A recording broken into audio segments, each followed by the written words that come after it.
प्यारे बच्चों, जय हिंद।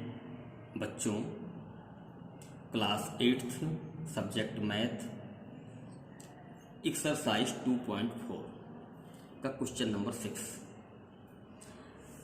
बच्चों, इस सवाल को पढ़ करके समझना ये क्या कह रहा है, उतने में ही आपका सवाल सॉल्व हो जाएगा। ठीक है। There is a narrow rectangular plot. एक सकरा रेक्टेंगुलर प्लॉट है, reserve for a school. School के लिए सुरक्षित है, अर्थात इस प्लॉट का प्रयोग केवल स्कूल के लिए ही हो सकता है। इन माहौली विलेज, ये प्लॉट कहाँ है बच्चों? माहौली विलेज में है। आप कहो माहौली विलेज कहाँ है बच्चों? ये है पंजाब में। The length and breadth of the plot are in ratio, ठीक, 11:4। मतलब लेंथ जो है 11 है, 11x हो गया, और ब्रीथ जो है बच्चों ये हो गया। ठीक। अब क्या करेंगे इसको? इतना करने के बाद इसका पैरामीटर निकाल लेंगे। प्लॉट का क्या निकाल लेंगे? पैरामीटर निकाल लेंगे। आगे क्या कह रहा है? At the rate of ₹100 per metre in bill cost of village panchayat ₹75,000 to fence the plot. अर्थात विलेज की पंचायत जो है, विलेज के जो ग्राम प्रधान हैं, जो गांव के जो सदस्य हैं, स्कूल वालों को 75,000 रुपये 100 मीटर के हिसाब से 75,000 रुपये दिए कि इस प्लॉट की चारों तरफ दीवार कराने के का जो खर्चा आ रहा है वो 100 रुपये मीटर आ रहा है, और इस हिसाब से पूरे जो प्लॉट की जो खर्चा आएगा वो 75,000 रुपये आएगा। What are the dimension of the plot? तो प्लॉट का डायमेंशन पूछ रहा है। ठीक है ना। अब क्या करेंगे, ध्यान से देखिएगा, दोबारा देख लीजिए। एक प्लॉट है, इसकी जो लेंथ है वो 11x है, जो ब्रीथ है वो 4x है। क्लियर? ध्यान दीजिएगा। और उस प्लॉट के चारों तरफ दीवार बनवानी है, तो विलेज की पंचायत ने स्कूल वालों को 75,000 रुपये दिया है। 75,000 रुपये दिया है, वो 100 रुपये मीटर के हिसाब से उन्होंने उनको दिया है। ठीक है ना। तो ये जो है सवाल आपसे इसका डायमेंशन पूछ रहा है। ठीक है ना। अब आगे देखें, क्वेश्चन देखना बहुत ध्यान से। Suppose length of plot 11x, 11 था, 11x हो गया। या हमने सपोज को ऐसे किया, जब एक ही चीज ऊपर नीचे लिखी है तो ऐसे एक चिन्ह बना दिए जाते हैं। Suppose breadth of plot 4x। Clear? Parameter of plot आप जानते हैं, a+b फार्मूला है। ए आपका क्या है? ये हो गया, बी आपका ये हो गया, दोनों को हमने प्लस कर दिया तो कितना आ गया? 15 आ गया। 15 को हमने 2 से मल्टीप्लाई कर दिया, 13x आ गया। क्लियर? अब देखिएगा, अब इस हम पैरामीटर को कॉस्ट ऑफ फिनिशिंग 100 रुपये निर्धारित किया गया है, तो हमने इसको 30 से मल्टीप्लाई कर दिया तो 3,000 रुपये हो गया। कितने रुपये आ गए? 3,000 रुपये आ गया। अब विलेज की पंचायत ने आपको 75,000 रुपये दिए हैं, तो अकॉर्डिंग टू क्वेश्चन, ठीक है, 3,000 इक्वल टू 75,000, तो x नीचे आ गया, x, और इतना ये है मल्टीप्लाई में, नीचे आकर डिवाइड में चेंज हो गया, 0 0 कट गए, कितना आ गया? 3 2 6 और 3 5 15, कितना आ गया? 25 आ गया। x की वैल्यू कितनी आ गई? 25 आ गई। अब क्या करेंगे? लेंथ क्या था? 11x। लेंथ क्या है? 11x। x की वैल्यू क्या आ गई? 25। तो हमने 11 में x 25 से मल्टीप्लाई कर दिया, 2 से 25 आ गया। ब्रीथ क्या आ गई? 4x।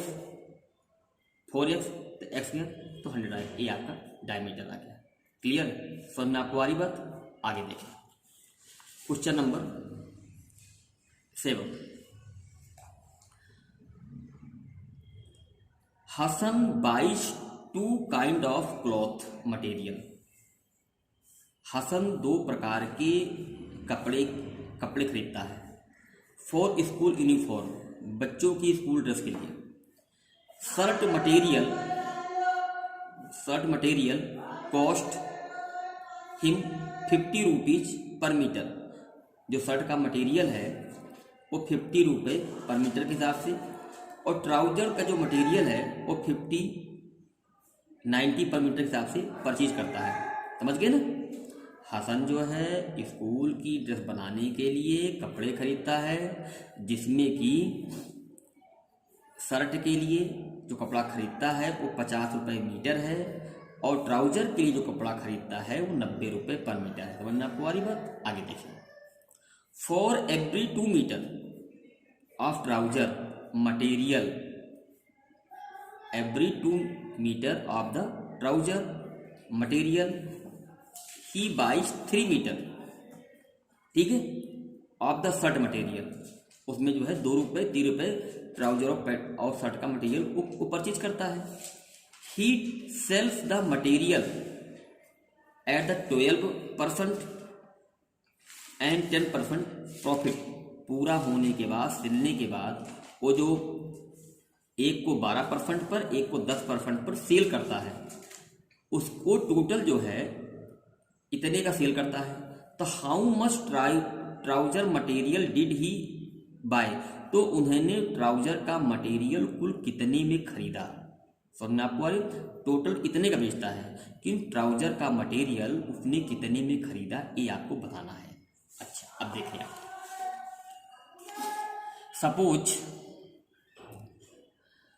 Trouser material bought 2x, trouser में है 2x, suppose shirt material bought 3x, cost of trouser 90, हमने 2 से मल्टीप्लाई कर दिया, टोटल कितना आ गया 180x आ गया। शर्ट को हमने 50 से मल्टीप्लाई कर दिया, क्योंकि शर्ट का मटेरियल 3 में खरीद रहा है, तो 3 से कर दिया, कितना आ गया 150x आ गया। अब देखिएगा, on profit of shirt material, shirt के मटेरियल पर उसको 12% का प्रॉफिट हो रहा है, तो 100 में 12 आप प्लस कर दीजिए, 100 में 12 प्लस कर दीजिए तो 112 हो गया। तो SP selling price, SP means selling price 150 multiply 112 upon 100। 100 कहाँ से आया, क्योंकि वो जो है जो 12% से प्रॉफिट हो रहा है वो 100 में 12 कमा रहा है, परसेंट का मीन्स 100, ठीक। तो 150x मल्टीप्लाई 112 अपॉन 100 आप काट दें, 50 25 4 जा 100 और 25 6 जा 150, ठीक है ना। अब आप देखें, अब इसको हम 12 से जो बचा इसको हमने डिवाइड कर दिया, डिवाइड करने के बाद जो ऊपर आएगा क्या आएगा 168, कितना आ गया 168 आ गया। क्लियर। आगे देखिए, on the profit of trouser, trouser कितने प्रॉफिट था 10%, 10% मतलब 100 में 10 रुपया, तो 100 प्लस 10 110 हो गया। क्लियर। तो 180 multiply 110 upon 100 198। Clear. SP selling price हमारा ये हो गया, मतलब शर्ट का सेलिंग प्राइस ये है, शर्ट को उसने इतने में बेचा, इसको इतने में बेचा, ठीक है ना। तो टोटल दोनों को आप प्लस कर दें, ट्राउजर का और शर्ट का, तो कितना हो गया 366। तो टोटल सेलिंग प्राइस, तो टोटल उन्होंने अपना जो कपड़ा बेचा था इतने में बेचा था, तो 336x इक्वल टू इतना। तो x इक्वल टू, इसको हमने नीचे लाए हम डिवाइड में, इससे मैं इनको डिवाइड किया, कितना आ गया 100.1 आ गया। तो x की वैल्यू इतनी आ गई, समझ गए ना। अब क्या करेंगे, तो जो ट्राउजर का मटेरियल है 2 रुपये में खरीदा गया था, तो 2 से हमने इसको मल्टीप्लाई कर दिया, इतना आंसर आ गया। समझ में आपको, ये आपको हम भेज देंगे, इसको आप देख लीजिएगा, ठीक है ना। आगे देखिए,